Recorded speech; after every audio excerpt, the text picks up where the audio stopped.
अस्सलाम वालेकुम। उम्मीद है आप सब ठीक होंगे। अच्छा देखें, ये हम एक छोटा सा एक्ट करने लगे हैं, the Punjab prevention of hoarding act 2020।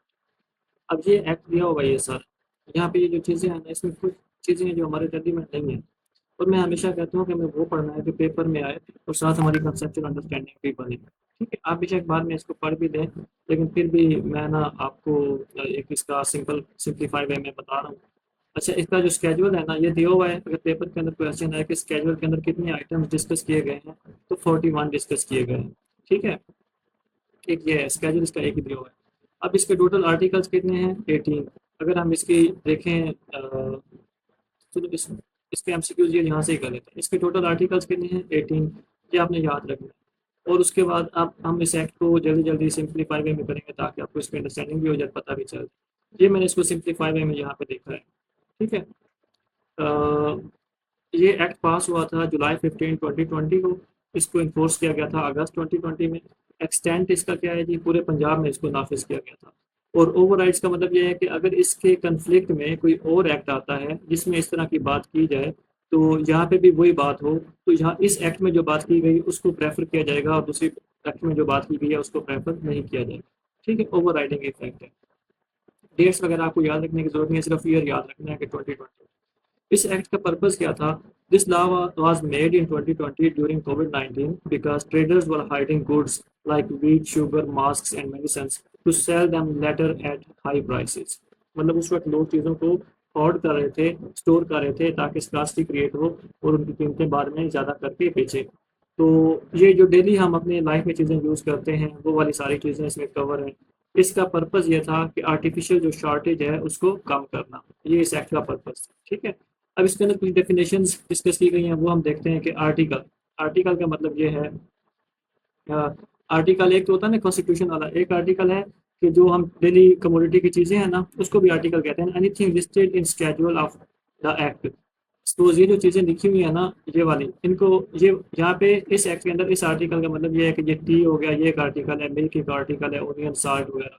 तो ये डेफिनेशन जो है, अगर वो आपसे पूछे कि according to the definition of prevention of hoarding act article means, उसका मतलब क्या है? That anything listed in schedule of the act. Code, इस एक्ट के अंदर जो कोड, किस कोड की बात की गई है? क्रिमिनल प्रोसीजर कोड की, 1898 की। डीलर, डीलर का मतलब क्या है? एनी पर्सन और company who buys, sells, produces, imports, exports और stocks articles include traders, manufacturers, wholesaler, retailer, packager, agent. मतलब ये सारे लोग जो चीज़ों को इंपोर्ट करें, बनाएं, सेल इधर से उधर मूव करें, कुछ भी करें, तो उनको डीलर कहते हैं। गवर्नमेंट, अब जाहिर बात है ये पंजाब का एक्ट है, तो इस एक्ट के मुताबिक गवर्नमेंट कौन सी होगी? Government of Punjab. होर्ड या होर्डिंग, इसकी डेफिनेशन क्या है? Keeping stock more than the allowed limit. अगर कोई लिमिट बनाई गई है, उससे ज़्यादा कोई बंदा चीज़ स्टोर करता है तो उसको होर्डिंग कहते हैं। अगर लिमिट फिक्स नहीं है तो फिर क्या है जी? Keeping goods without selling them even though people demanded them. अगर लिमिट नहीं है तो फिर क्या है कि लोग चीज़ डिमांड भी कर रहे हैं और मार्केट दुकान वाले कह रहे हैं जी कि ये हमारे पास नहीं है।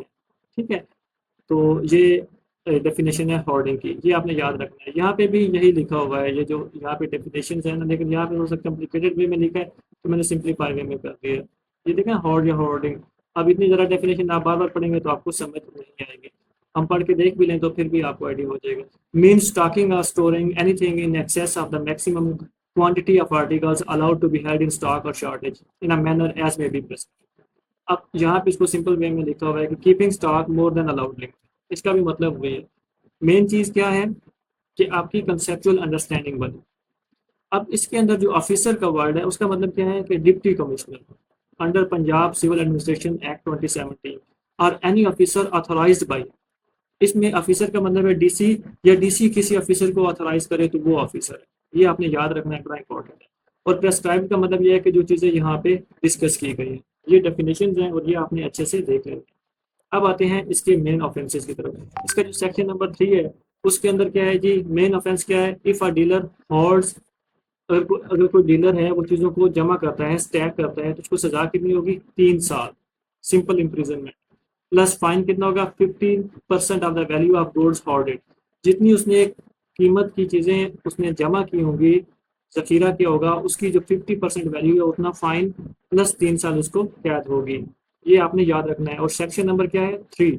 यही सबसे इंपॉर्टेंट सेक्शन है कि प्रिवेंशन ऑफ होर्डिंग एक्ट के तहत एक जो डीलर है या कोई बंदा है वो चीज़ों को होर्ड करता है, उसकी सजा कितनी होगी, 3 years plus 50% of the hoarding value. ये आपने याद रखना है। और अगर यहाँ पे देखें, इसको आप पढ़ें तो ये देखिए यहाँ पे भी वही लिखा हुआ है, लेकिन यहाँ पे थोड़ा सा मुश्किल। Any dealer who is found to hold any article shall be guilty of an offence punishable with simple imprisonment up to 3 years and fine equivalent to 50% of the value of the articles involve in the case. ठीक है, तो ये चीजें। अब उसके बाद next आ जाएंगी power to search for and seizure of articles. Article 4 search and seizure, मतलब कौन ऑफिसर है जो किसी होल्डर को सर्च कर सकता है और चीजों को सीज कर सकता है, कब्जे में ले सकता है। Officer can search without warrant if he believes hoarding is happening, मतलब कोई भी ऑफिसर जो है वो वारंट के अलावा भी किसी जगह पे जाके सर्च कर सकता है अगर उसको शक हो कि यहाँ पे चीज़ों को होर्ड किया जा रहा है। वो अपने रीजन को लाजमी लिखेगा और गुड्स जो सामान है उसको इमीडिएटली सीज किया जा सकता है। तो उसके बाद normally under CrPC search require procedure and brands but here the act से सीआरपीसी वोंट अप्लाई, यहाँ पे अप्लाई नहीं होगा, कोई बंदा जाके सर्च कर सकता है। उसके बाद ऑक्शन ऑफ सीज्ड गुड्स, ये अच्छा ये हम डिस्कस कर रहे हैं सर्च एंड सीजर। ये देखें ना, अ, किधर गया? हाँ ठीक है, सेक्शन 4 है। अब section 5 auction of seized goods, जो उसने कब्जे में चीजें ली उसको वो ऑक्शन करेगा। Sold in public auction quickly, जो भी चीजें वो कब्जे में लेगा उसकी वो ऑक्शन कराएगा और उसको पब्लिक में सेल कर देगा। Money goes to national bank of Pakistan account, अगर जो अक्यूज्ड है उसको एक्विट कर दिया जाए, अगर वो साबित कर दे कि उसने होर्डिंग नहीं की तो उसकी मनी और जो प्रॉफिट है वो रिटर्न कर दिया जाएगा। अगर कन्विक्ट कर दिया जाए, मतलब उसको वो मुलजिम पर करार पाए कोर्ट के अंदर, तो मनी और प्रॉफिट कहाँ पे जाएगा, गवर्नमेंट ऑफ पंजाब के खजाने में। ये आर्टिकल 5 है।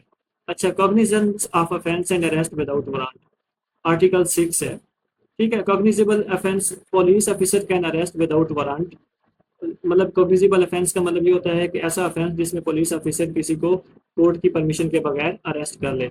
और ये ऑफेंस क्या होता है, और नॉन बेलेबल ऑफेंस है, इसके ऊपर कोई जमानत नहीं मिलेगी।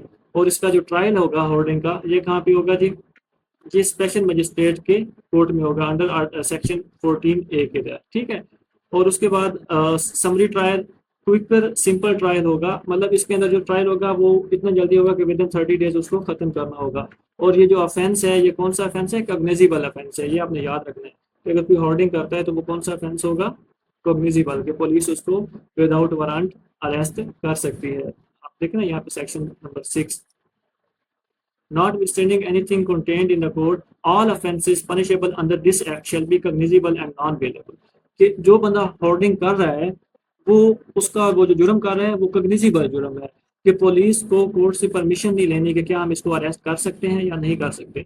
और अगर एक दफ़ा वो अरेस्ट हो गया तो उसको जमानत भी नहीं मिलेगी, और उसकी जो सारी इंक्वायरी वगैरह वो कहाँ पे चलेगी, स्पेशल मजिस्ट्रेट की कोर्ट के अंदर। ये चीज़ इंपॉर्टेंट है, ये आपने याद रखनी है, सेक्शन नंबर 6। ठीक है, ऑफेंसेस बाय कंपनीज, अगर कोई कंपनी ऑफेंस करती है, if a company factory shop holds goods, directors partners managers agents all are guilty. ठीक है, जो भी उसके साथ लिंक्ड हैं वो सारे गिल्टी हैं, ये कंपनीज के रेलिवेंट है। और अपील, अगर कन्विक्ट हो जाता है, ठीक है, कन्विक्ट हो जाता है तो फिर appeal to district and session जज विद इन 30 डेज, कि वो अपील कितने दिनों में कर सकता है, मजिस्ट्रेट के बाद हमेशा सेशन जज होता है तो उसके पास कितने दिनों में कर सकता है, 30 डेज में, और जज ने विद इन 30 डेज डिसाइड ही करना है। अच्छा, अगर कोई बंदा किसी पुलिस को इतला देता है या किसी को इतला देता है कि यहाँ पे एक बंदे ने चीज़ें होल्ड की हुई हैं, जखीरा की हुई हैं, उसको कितना परसेंट इनाम मिलेगा, 10%। ठीक है, जितने लोग वहाँ से जखीरा अंदोजी मिलेगी उसका 10% उसको रिवार्ड मिलेगा। ये section number 9, sorry section number 10, ये साथ लिखे हुए। Information duty, dealers must give correct info about stock sales invoices and purchases, officer can demand stock declaration any time. If dealer lies hide stocks make fake contracts and manipulate prices, अगर वो price में manipulate करता है, fake चीजें बताता है, तो उसको फाइन कितना होगा, 3 years, और फाइन कितना होगा, अप टू 1 million। ये भी इंपॉर्टेंट है कि इंफॉर्मेशन ड्यूटी किसकी है, डीलर्स की है। उसके बाद ये अदर जो पावर्स हैं इस एक्ट के अंदर डिस्कस की गई जो थोड़ी सी मतलब इतनी इंपॉर्टेंट नहीं है तो उसको मैंने इस तरह लिखवा दिया है। प्रोटेक्शन, जो भी ऑफिसर काम करेगा उसके खिलाफ कोई केस नहीं किया जाएगा क्योंकि उसने गुड फेथ में किया है, गवर्नमेंट के लिए किया है।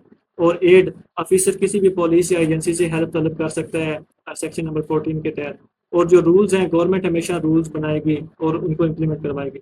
और इस एक्ट के अंदर जो चीज़ें डिस्कस की गई हैं उसका बाकी तमाम एक्ट्स के ऊपर ओवर राइडिंग इम्पैक्ट है। ओवर राइडिंग का मतलब ये है कि अगर एक यहाँ पे चीज़ डिस्कस की गई है, एक किसी और एक्ट में डिस्कस की गई है, तो इस एक्ट के अंदर वो जो डिस्कशन है उसको प्रेफर किया जाएगा और गवर्नमेंट जो है इसके अंदर चीज़ें ऐड या रिमूव कर सकती हैं। और इससे पहले जो ऑर्डिनेंस था वो रिपील हो गया है। ठीक है। और नीचे ये 41 आइटम्स उनको डिस्कस किया गया है स्केड्यूल के अंदर। ठीक है। उसके बाद और क्या चीज़ है जी। हाँ, ये maximum punishment for hoarding 3 years plus 50% fine, false information पे 3 years jail plus fine up to 1 million। All offences cognizable हैं, नॉन बेलेबल हैं, अरेस्ट विदाउट वारंट होगा। ट्रायल की जो समरी है वो 30 डेज में होगी स्पेशल मजिस्ट्रेट के पास, अपील 30 डेज में होगी। इन्फॉर्मर को 10% ऑफ गवर्नमेंट मनी मिलेगी। यहीं से ही एमसीक्यूज आएंगे। आपने यही वीडियो देखनी है, अगर कोई कंफ्यूजन हो तो मुझसे पूछ लें और ये वाला एक्ट आपका क्लियर है। Thank you.